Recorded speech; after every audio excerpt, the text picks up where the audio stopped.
Do you think that Ronnie Coleman has the best abs bubble gut in the history of bodybuilding? Nah, don't think so. Let's take a look at the best midsections in bodybuilding history. Number 6. Arnold Schwarzenegger. Bodybuilding has gotten out of control with the sheer notion that bigger is better when it comes to the most impressive physiques in bodybuilders. Back in the day, it wasn't about size. It was about aesthetics and proportionality. There wasn't nearly as much reliance on mass to win bodybuilding titles and the drugs to do so. An impressive physique certainly has a muscular size to it, but should contain perfect symmetry and tremendous detail. And what is the greatest physique list without Arnold? Arnold has been the face of bodybuilding since he won his first Olympia and won the hearts of a nation. Arnold's combination of sheer size and muscularity, along with his personality, landed him as the highest-paid action movie star ever and the governor of California. However, while a lot of people probably think he should be up higher, Arnold really couldn't compete in today's times from a physical standpoint. His size is outmatched and he is clearly outconditioned by pretty much the entire field of bodybuilding post-1990. Regardless, Arnold still looks better than most of the bulky, grotesque field and had one of the best physiques consisting of one beach body we'd like to emulate. Arnold Schwarzenegger is one of the few professional bodybuilders to sport a 34-inch waist. His sculpted midsection further emphasized the massiveness of his upper body along with accentuating his overall aesthetic appeal. Arnold's deeply etched six-pack abs along with his broad back, wide shoulders, and massive arms added a noteworthy taper to his physique. To maintain his six-pack abs, he focused on high reps with the supersets. His personality still makes him the greatest bodybuilder of all time. After retiring from bodybuilding, Schwarzenegger quickly gained worldwide fame through Hollywood movies such as Terminator and Commando. Twice he has been named one of the most influential people in the world by Time magazine. Number 5. Kevin Levrone. The most underrated bodybuilder of all time, Kevin Levrone had a ridiculous set of arms and delts to match his absolutely chiseled midsection. The Maryland Muscle Machine had just fallen short of securing greatness, placing second at the Olympia 4 times. The Maryland Muscle Machine's impressive 20 wins out of 64 contests and a total of 50 showings within the top 3 more than qualify him for Hall of Fame membership. Of all his contests, perhaps the one that stands out the most is one he didn't win. In 2002, a rejuvenated Levrone came out of seemingly nowhere to push champion Ronnie Coleman to the limit, as Coleman went for his 5th of his 8 Mr. O titles. Big Ronnie may have been the one to take the title home that night in Vegas, but many in the audience saw it going the other way. Levrone had many interests outside of bodybuilding, including leading his band Full Blown and pursuing an acting career.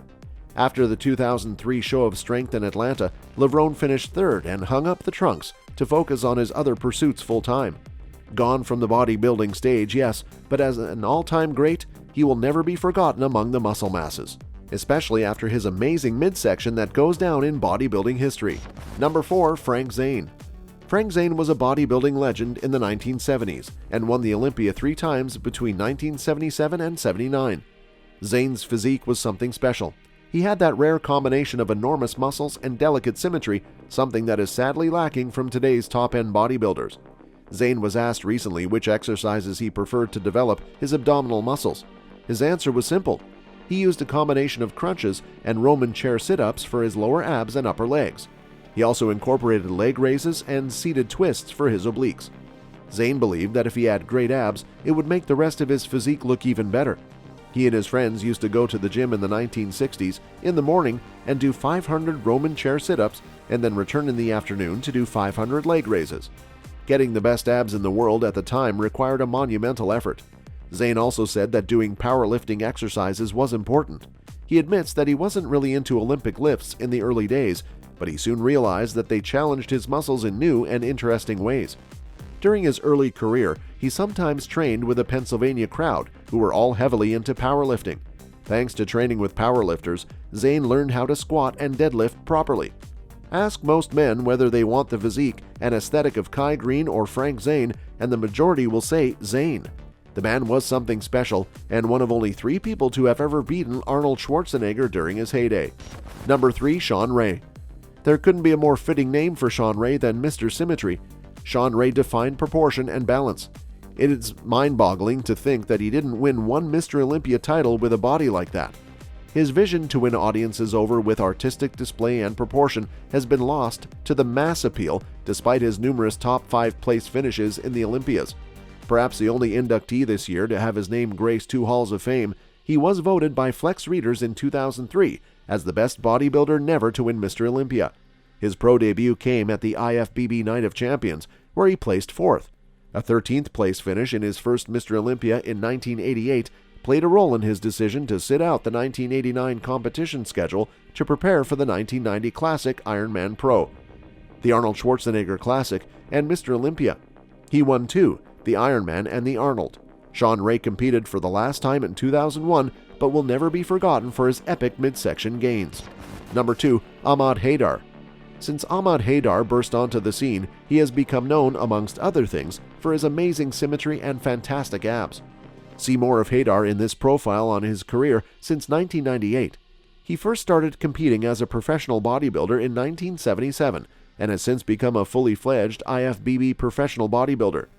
He certainly started off his career with a bang because he won his first professional competition, which was the World Championships. He then joined the IFBB and competed successfully over the years, and then decided to enter his first Mr. Olympia in 1998, where he took 16th place. He also entered his first Arnold Classic in 2000, where he placed 12th. But he was not done, and we saw him back at the Mr. Olympia stage in 2002, where he came 13th. Ahmed then took a short break from competing, and we only saw him again on stage in the early part of 2009, where he placed 5th at the Ironman Pro Invitational. It was his placing at the Ironman, which is that qualified him for another shot at the 2009 Mr. Olympia. Ahmad is one of those genetically gifted bodybuilders that we see every 20 years in the same caliber as Mohamed Makaway or Chris Dickinson, as he is also short, standing at 5'6". He has an off-season weight of around 250 pounds and competes at 220. There's also backstage footage of pumping and posing and a great little interview with Sean Ray backstage at the Olympia. Number 1, Flex Wheeler. The biggest snub of all time, Kenneth Flex Wheeler racked up an amazing 17 professional titles, yet he never won the Sando, placing just behind the Olympia champs a total of 3 times. He won the Arnold Classic a record 4 times and was once described by Arnold Schwarzenegger as one of the greatest bodybuilders he had ever seen. Ronnie Coleman said that Flex Wheeler was the best bodybuilder he competed against. Knowledgeable bodybuilding fans consider Flex to be the best of the best, not just for aesthetic purposes, but as a bodybuilder in general. If you lined up all the pro bodybuilders from all the different eras and put them all in one room, you would be very hard-pressed to not pick Flex as having the greatest body. He was everything bodybuilding represented, size and detail with very few weaknesses. In particular, we can look back to his rookie debut in 1993, when he won his first 4 shows that he entered, including a totally impressive second-place finish in his first Mr. Olympia. Flex Wheeler had the best midsection in the game and a chiseled body to go along with it. He had it all in size, mass, definition, proportion, and symmetry.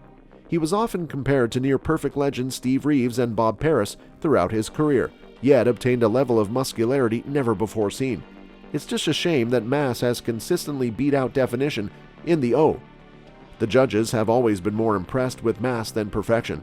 Otherwise, Flex might have been right there with Lee Haney and Ronnie Coleman, holding the title for most Olympia titles ever won. That's all for this video, folks. See you another time.